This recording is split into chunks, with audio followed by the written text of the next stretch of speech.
Hi YouTube, I've just got an idea which has just come to me literally from a few minutes ago from an atheist who was writing a comment on one of my videos, and it just inspired me with quite a good idea. I haven't thought it through yet, but I'm pretty sure this is one of the best I've come up with, completely 100% originally, which I haven't thought of before. An idea that's just come to you in the last few minutes, that you haven't thought through yet, but that you think will overturn one of the most solid theories in science, backed by over a century of overwhelming evidence.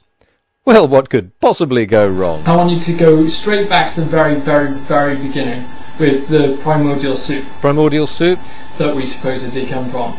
And whatever it was, I think they say a bolt of lightning or some kind of electrical charge makes amino acids to come together and form, we'll say, the first cell. This one single cell is the only living organism on Earth, and this has come from the primordial soup, from which everything else in the whole time is going to evolve from, according to evolution.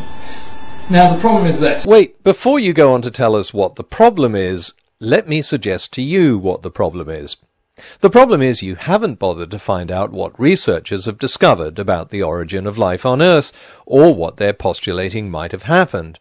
You've made a few wild guesses, and now you intend to show that your best guess is simply not plausible. Well done. So here are the other problems. First, amino acids didn't come together to form the first cell. Life didn't even begin with the first cell. It probably began with a nucleic acid that could replicate itself. It could have taken millions of years before some of these nucleic acids evolved to the stage where they entered clumps of lipids. Better protected inside a lipid membrane, they had a higher chance of survival and passed on this affinity when they copied themselves. Of course, researchers may be wrong about all this, but if so, put up an argument against it. Show why they're wrong, and show which stage of the chemistry is impossible. What you can't do is make up some nonsense about a bolt of lightning making the first cell in a primordial soup, and then go on to show that this made-up nonsense is made-up nonsense. You know, nothing's easier to debunk than creationists who spend all their time and effort attacking theories and hypotheses that don't exist, and that's why a lot of them end up as nominees for the coveted Golden Crocoduck. So in this video I'm putting a few third-rate nominees together who have one thing in common with Perfacetus. They all base their arguments on a complete misunderstanding of what science says. Putting up an argument that's never been made and then tearing it to shreds is called a straw man. And of course, if you build the straw man yourself and dress it up in all sorts of nonsense, then it's very easy to tear apart.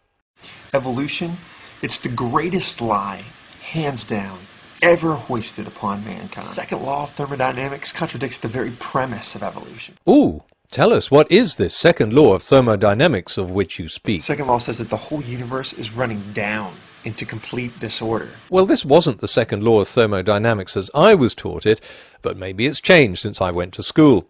So I googled the TheAtheistAntidote's definition of the second law to find out where he'd got it from.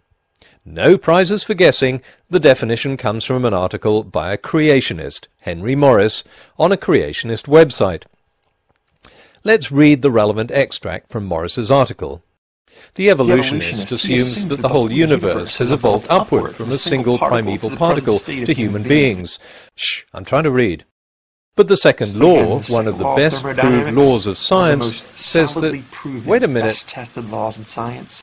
The Atheist Antidote, in your video, did you simply repeat what someone else wrote on a website? The evolutionist, he assumes that the whole universe has evolved upward from a single particle to the present state of human beings. But again, the second law of thermodynamics, one of the most solidly proven, best-tested laws in science, says the atheist has everything but backwards, which wouldn't be the first time for y'all, would it? Second law says that the whole universe is running down into complete disorder.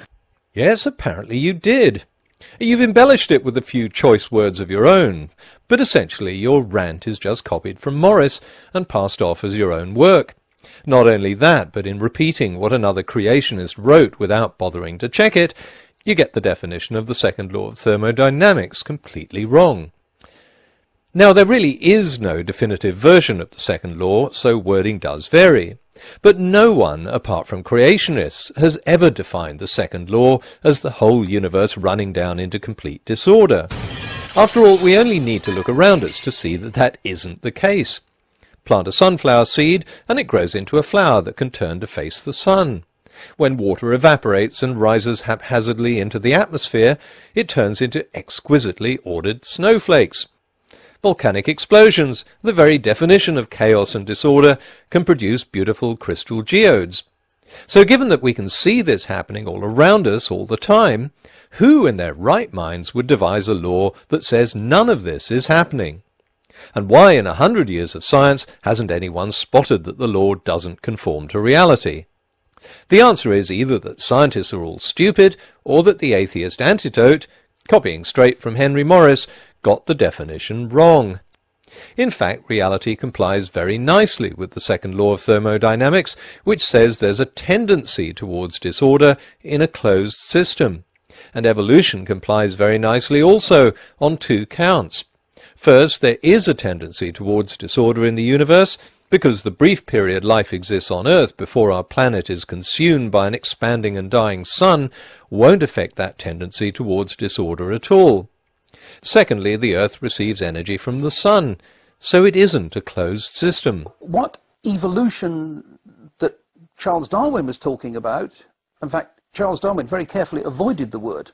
He used the word transmutation of species in his book. Here's our third straw man. Now, I hope you all realise that the theory of evolution does not say dogs turn into cats and fish turn into birds. Okay. Now, transmutation of species means dogs turning into cats, fish turning into birds, cows turning into whales. And that doesn't happen. No, whether you call it transmutation of species or evolution, you don't get dogs turning into cats or fish turning into birds. No, cows don't turn into whales either. That would be like, I don't know, water turning into wine. What you do get is the evolution of animal species over thousands of generations. A fish won't turn into a bird any more than it'll give birth to a bird, but each new generation of a particular species will be slightly different to the previous generation. Look, you've got a few books there to make it look as though you know what you're talking about. Why doesn't at least one of them cover the basics of evolutionary theory? Life happened once. And when life happened once, there was a cell. And from that cell, everything is descended.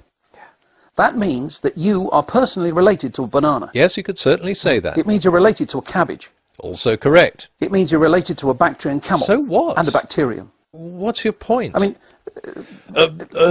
you don't need to be a rocket scientist. I may have studied this subject for years and years and years. What's your point?